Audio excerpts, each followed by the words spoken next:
წარმოიდგინეთ მაგიდაზე ვაშლი დევს. თქვენ კი გეკითხებიან რა არის ეს? თქვენ უყურებთ ვაშლს, გონება ავტომატურად ამუშავებს მის მნიშვნელობას, ფერს, გემოს, გამოყენებას, სიმბოლიზმს, მაგალითად ცოდვის ხეს ბიბლიაში. რა თქმა უნდა ვაშლია, წამოიძახებთ დაუფიქრებლად. ამ ყველაფერს ჩვენი გონება ხედავს, თუმცა ეს ყველაფერი არ არის ვაშლი. ეს ჩვენი ინტერპრეტაციაა, ჩვენი წარმოდგენა ვაშლის შესახებ. ვაშლი როგორც ასეთი რჩება მიუწვდომელი, სანამ არ განთავისუფლებით ყველა ამ არქეტიპული ასპექტისგან. ვერასოდეს დავინახავთ ვერცერთ ვაშლს ისეთად, როგორიც ის არის. მენტიც ჩვენ ნამდვილი ვაშლის უნახავად დავასრულებთ სიცოცხლეს. კვირის წიგნი, ჯიდუ კრიშნამურტი, თავისუფლება ცნობილისგან. შეუძლია თუ არა ადამიანს წარსული მეხსიერების ენობრივი არქეტიპებისა და კოლექტიური აღქმებისგან სრული განთავისუფლება.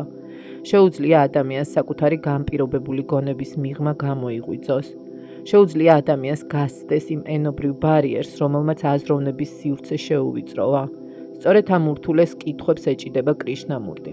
მისი მიგნება ენის საზღვრებთან დაკავშირებით ენათესავება ლუდვიგ ვიტგენშტაინის იდეებს, რომელიც ამბობს, ჩემი ენის საზღვრები ნიშნავს ჩემი სამყაროს საზღვრებს.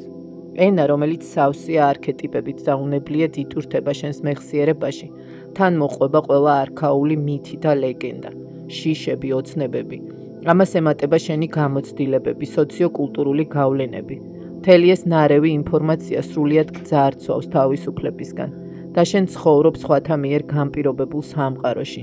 ამაზე საუბრობს კრიშნამურტი. თუმცა ის წინააღმდეგია ყოველგვარი მასწავლებლობისა და სკოლების, რომლებიც ცოდნის გადაცემას იჩემებენ, რადგან ცნობიერების განთავისუფლების ერთადერთ რეალისტურ მეთოდად თვლის უმიზნო დაკვირვებას აწყყო მომენტზე, ყოველგვარი ინტერპრეტაციების გარეშე.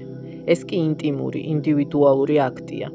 როდესაც გონება არ განიცდის შიშს, სურვილს, მოლოდინს, არამედ ნეიტრალურია. მხოლოდ მაშინ შეგიძლია დაინახო ყველაფერი ისე, როგორც არის და არა ისე, როგორც გინდა რომ იყოს. ვიტგენშტაინი ასეთ დაკვირვებას უწოდებდა არაკონცეპტუალურ გამოცდილებას.